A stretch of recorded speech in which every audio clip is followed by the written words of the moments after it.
millions of extra jobs across the alliance. The decisions made today will make NATO much stronger. They also make NATO a fairer alliance, with Europe and Canada stepping up and carrying their fair share of the responsibility for our shared security. The resolve of allies is clear. We are in this together, committed to Article 5, and we are determined to stand firm. No one should doubt our capacity or determination should our security be challenged. This is the stronger, fairer and more lethal alliance that NATO leaders have begun to build. Of course, this is also an alliance that stands firmly by our neighbor and partner, Ukraine. My dear friend Volodymyr Zelensky is here in The Hague with us at the NATO summit along with his team. Our resounding message to him and the Ukrainian people is that Ukraine has our continued support, including with over 35 billion euros pledged so far this year, with more to follow.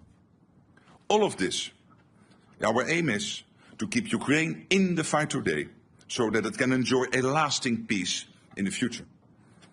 We stand by Ukraine in its pursuit of peace and will continue to support Ukraine on its irreversible path to NATO membership. It has been a momentous meeting today. Leaders have agreed on a trajectory that will ensure we are able to safeguard our freedom and security well into the future. And with that, I'm happy to take your questions. All right, I will call on people, and please, if you could state the outlet you're from, if I don't know that already. We'll start with Sky News. Right here in the front and the center. We need a mic here. Thank you. Thank you. Deborah Haynes from Sky News. Hi. Hello. The language that you have used when talking to Donald Trump has been notable because of its flattery. Today you called him Daddy, and you sent a text message to him that was gushing with praise. Is this the way that you feel that you have to act when doing business with the US president, through flattery and praise? Isn't it a bit demeaning, and doesn't it make you look weak? No, I don't think so. I think it's a bit of a question of taste, but I think he's a good friend, and when he is doing stuff which is forcing us to, for example, when it comes to making more investments, I mean, would you ever think that this would be the result of this summit if he would not have been re-elected president? Do you really think that 7 or 8 countries who said, yeah, somewhere in the 2030s we might meet the 2%, we've now all decided in the last 4 or 5 months to get to 2%? So doesn't he deserve some praise?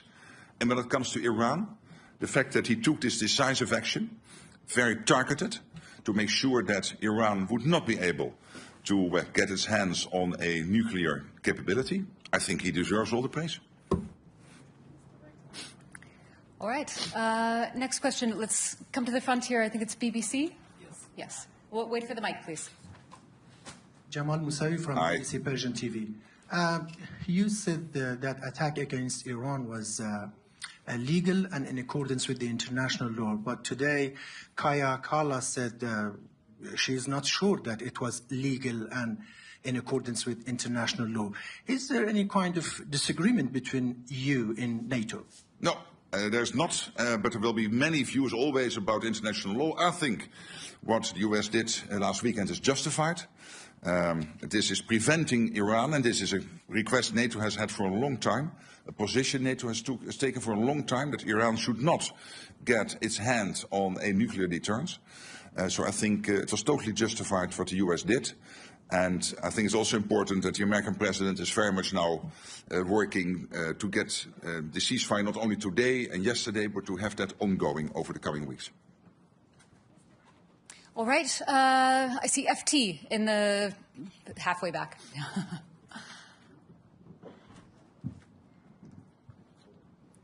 She has to hold it. Secretary General Henry Foy, Financial Times. Aye. The floor.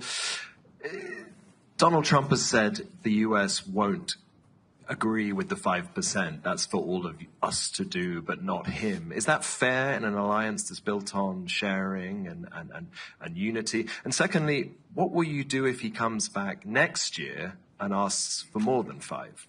Thank you. Well, but when it comes to the 5%, there are the two elements. One is the 3.5% core defense spending. The US is more or less there. And when it comes to the 1.5% defense-related spending, we can safely assume that the US is doing that. When you look at their enormous capacity when it comes to fighting cybercrime, hybrid threats, when it comes to their infrastructure investments, when it comes to developing the defense industrial base. So I think we can safely assume that the US is more or less at that 5% already. All right. Next, I think we'll go over to the left side again, about halfway back, Washington Post. We need a mic.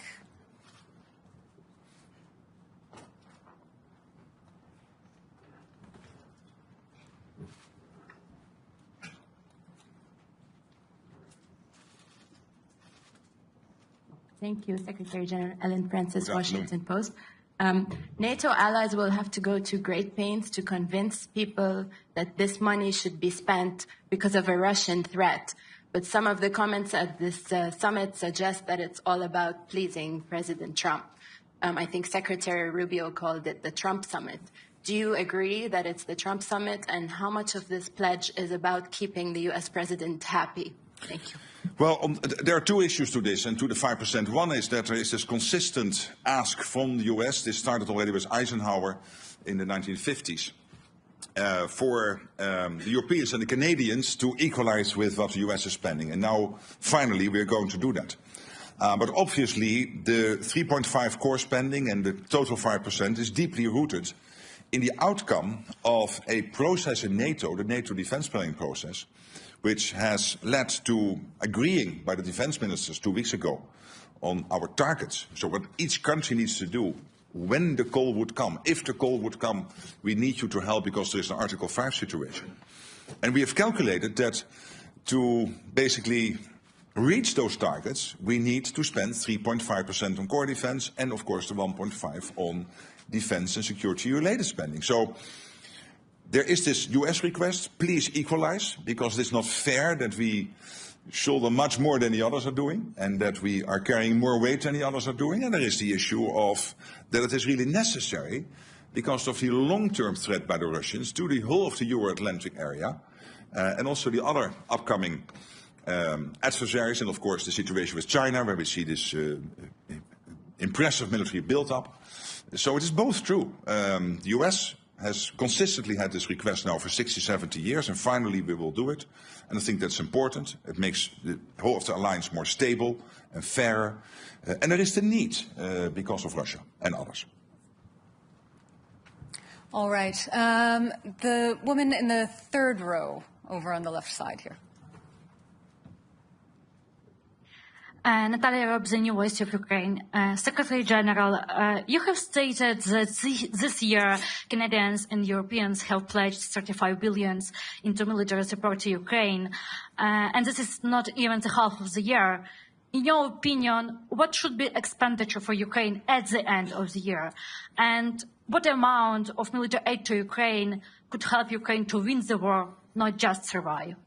Well, on the first question, it's difficult for me to exactly predict, but you can safely assume is the trajectory in the first almost 6 months now is really north of the trajectory last year, that also by the end of the year it will end up north of the over 50 billion which was pledged in 2024. So I'm positive about that, optimistic, but I'm not going to make a concrete prediction. But we can safely assume that the end result will be positive. And of course, what we are doing here, we have to make sure that Ukraine can stay in the fight, that Ukraine has what it needs to be as strong as possible. But obviously, we are all also working on getting a peace deal done or a long-term ceasefire done. And then we have to make sure that Ukraine has what it needs to prevent Vladimir Putin from ever trying this again in the future. And the first layer of that, making sure that Ukraine can defend itself post a peace deal / a long-term ceasefire, obviously is also the support we are now providing to keep them in the fight, which has to do, of course, with training. It has to do with delivering military equipment, so the command in Wiesbaden, but also the various streams of money going into